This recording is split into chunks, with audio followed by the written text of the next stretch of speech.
สวัสดีครับวันนี้อยู่กับเซิร์ฟเวอร์620วันนี้เราจะมาดูศึกดวลถวยเทพพลังไม่ใช่ทุกสิ่งจริงๆเบิ่งอ่าอันนี้พลัง117 ล้านเวียดนามแล้วก็172 ล้าน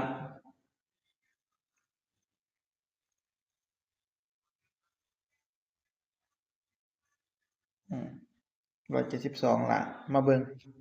คือแพ้หนึ่งเปิดฉากกลัว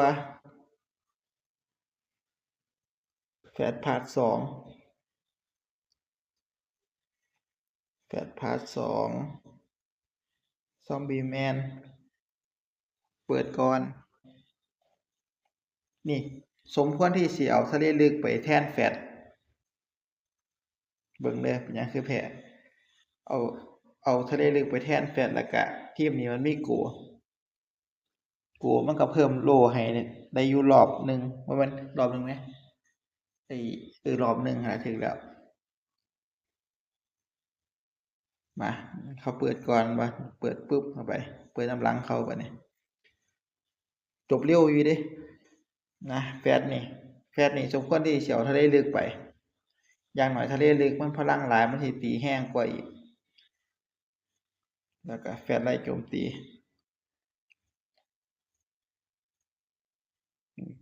ติดโล่แล้วก็ฟังเขาก็ติดโล่ก็จริงแต่ว่าโกแค่ซื้อมันเพิ่มโล่ให้2 เทิร์นทะเลลึกสมควรสิได้อันติก็บ่ได้อันติต้องท่าอันนั้น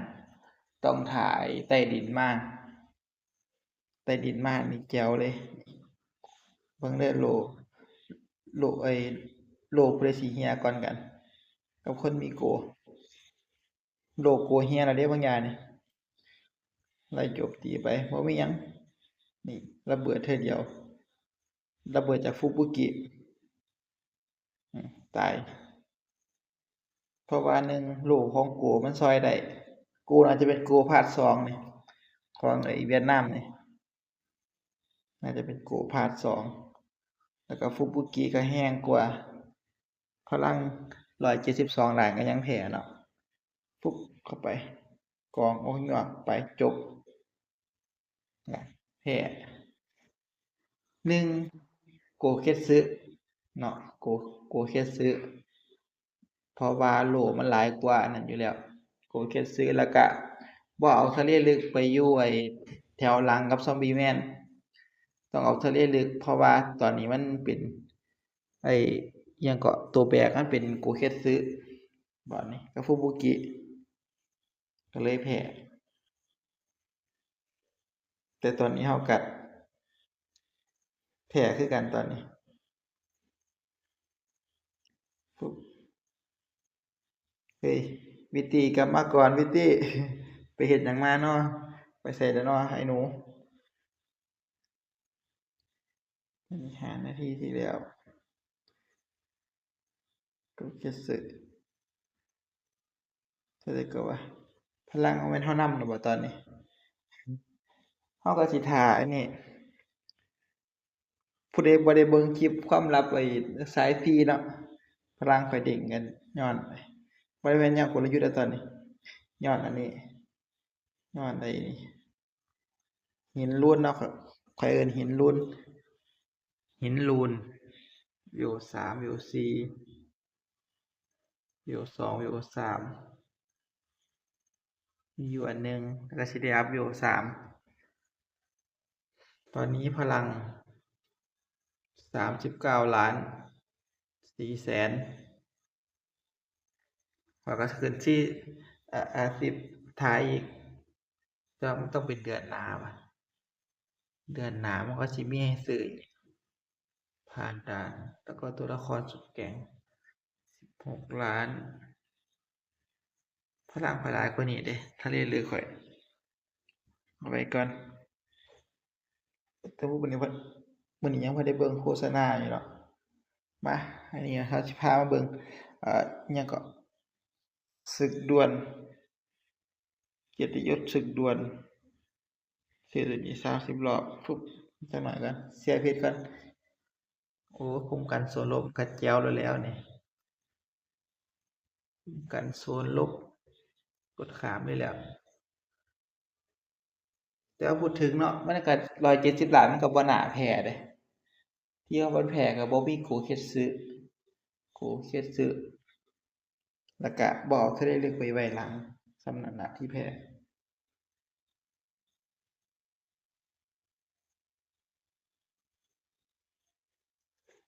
ก็สิเป็นประมาณนี้เนาะมาเบิ่งเราอยู่กิลด์เราอยู่กิลด์มาเบิ่งกิลด์ว่าเราเพราะว่าเราย้ายกิลด์ตอน Avenger เนาะ38สมาชิก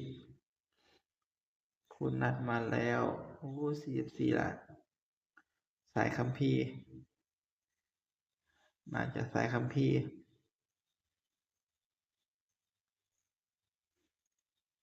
เด็กทะเลก็น่าจะเป็นสายคัมภีร์แหละของเราอันนี้น่าจะเสี่ยงตัวไว้95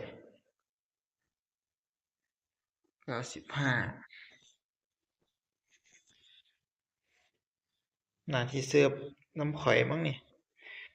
แต่ว่านี่ครับมีแฟตมีอันนี้แสดงว่าเขาซุ่มแฟตแล้วดวงดีเด้นี่เบิ่งดูล่ะลองแฟตเขาเจ้าเบิ่งดูโอ้เขาเปิดก่อนก็เปิดก่อ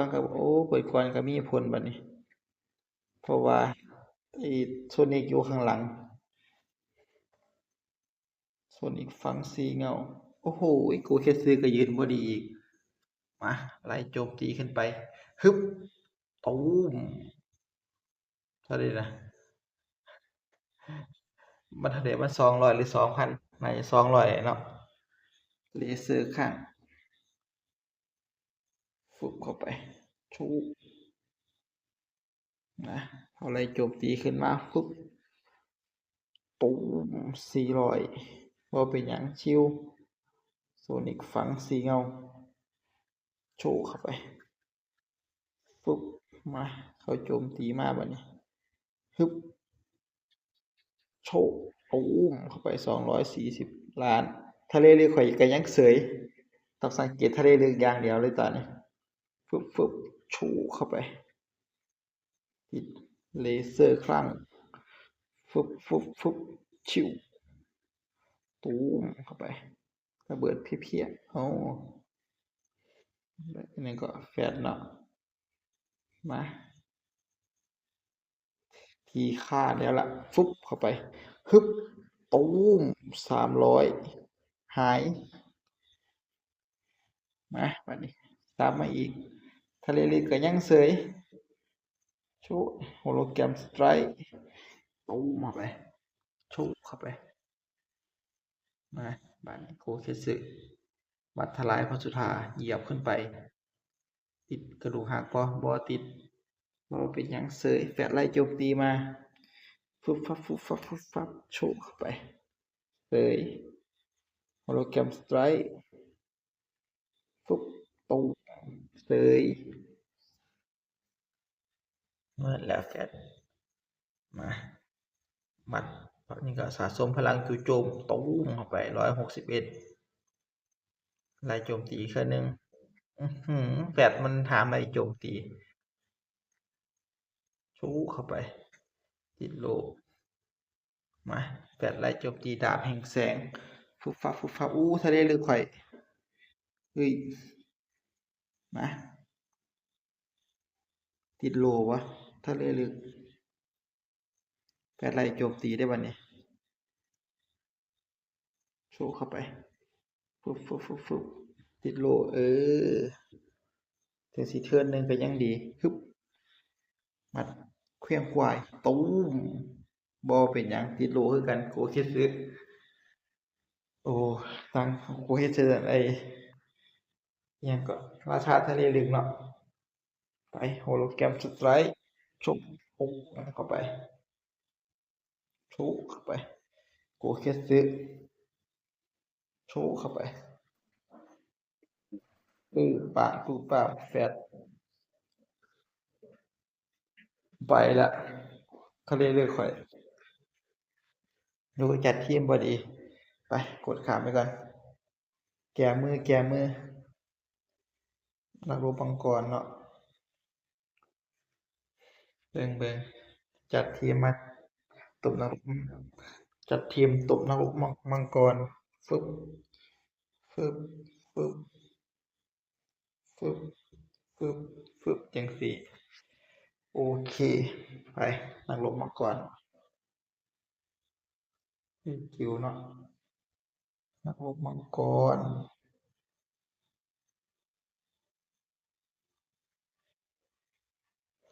47 ล้านโอ้ก็ตึงอยู่เด้พูดถึงก็เด้มาพระเจ้าคือไปนำไก่เถอะวะไปเร็วกว่าโชกเข้าไปเราเป็นหยังเสยมาสะสมพลังจู่โจมฟึบเข้าไปชู437 ล้านต้องจังสี่แหมชูเข้าไปโอ้มัดเดียวทะเลลึกติดโลนะชกเข้าไปได้โจมตีฮึบมาบัดนี้ฟึบตูม280 ล้านโชว์เข้าไปโซนิกฝังสีเงาโชว์เข้าไปโชว์ติดโลเฮียเอาเขาเปิดก่อนเลยเขาเปิดก่อนมาตูมเข้าไป120110100 ล้านมา102 ล้านแฟดติดโลรัวๆเพราะเป็นยังมาหมัดเฟี้ยงควายฟึบชุบตูมเข้าไป280 ล้านหายทะเลลึกหายตัวปัญหามาป่านนี้หมัดทลายพระสุธาเขาเจ้านาจิปั้นอันนี้เด็กดีว่ะเด็กนี้มันต้องเจออัศวินจักรโชกเข้าไปซุ่มนานี่ถึงอัศวินจักรนี่ลุมแล้วนี่นานเพิ่นละโชกเข้าไปตูมเสยโฮโลแกรมสไตร์โชกเข้าไปฟึบตูมไปต่อไปเป็นแฟตได้บ่นี่สิตุยบ่นี่ฟึบฟับฟึบฟับฟึบฟับเข้าไปบ่เป็นหยังโกเค็ดซื้อข่อยยังอันนี้มาโซนิกฝังสีเงาใส่แฟตโชว์เข้าไป67,000โอ้ยอันนั้นบ่ได้ไล่โจมตีไอ้ทะเลลึกติดไอ้พาสซีฟของแฟตติดบ่ค่อยยี่สุ่มห้ามไล่โจมตีโชว์เข้าไปบ่เป็นหยังเอาของแท้ก็ได้โชว์แฟตมา2 ตัวใช่ไหมฟึบโอเคแฟตตายนี่ก็โอเคแล้วฟึบบ่เป็นหยังโอ้โหแฟตแสดงว่าปั่นแฟตมาดีปั่นแฟตมาตึงนี่แหละโชว์เข้าไปหมัดถลายเข้าสุดท้ายเหยียบกระดูกหักโอ้ยปั่นมาแน่นอีหลีที่ปั่นมาเขาเจ้าฟับเข้าไประเบิดพีอ่ะโอ้โหโฮโลแกรมสไตร์ฟุบเราเป็นหยังติดโหลล้วนๆโหลข้างหลังไอ้ทะเลลึกคูณ2ฟุบเข้าไปชุแสดงว่าเขาปั่นแฟนกับอันนี้อย่างเดียวเลยนี่ปั่นแฟนกับไอ้อ่าอิหยังก็จักรพรรดิเด็กอื้อฮือก็ได้โจมตีมาคันแฟนตายนี่ก็โอเคแล้วนะตอนนี้ชูเข้าไปแต่ว่าพลังโจมตีเราบ่สู้เขามันก็ลดหลั่นความแรงลงมาฟุบเสยโอ้โฮแฟดนะกดข้ามไปแพ้ก็แพ้บ่เอ้ยชนะว่ะชนะได้จั่งใดวะโอเคครับคลิปนี้ก็พอแค่นี้เราก็แก้มือสำเร็จเป็นที่เรียบร้อยไปแล้วครับ